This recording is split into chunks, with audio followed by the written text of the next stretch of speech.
Okay, kita buat job tukar bearing. Tak beza. Beza Asia, Myvi sama je. Benda yang sama je pakai. Ada ABS. Buka 4 skru. Skru dia special tau, bintang. Okay, kena pakai tos ni lah. So 4 skru. 1, 2, 3, 4. Okay.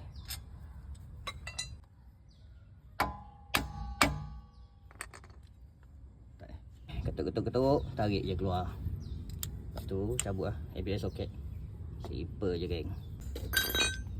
Okay, ni yang baru. Yang lama.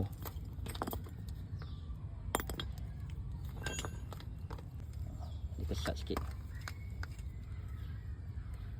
Ni yang lama original kereta.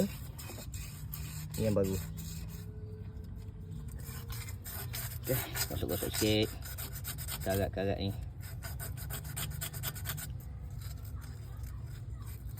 Okay, pasang balik soket. Kemudian masukkan. Siap pasang. Skru semua dah ikat. Masukkan apa panggil ni, drum. Okay, dah settle pasang bearing, dah cun-cun, boleh pasang tayar. Okay, dah pasang tayar, settle. Macam tu je pasang, senang je. Okay, basic tool je ada.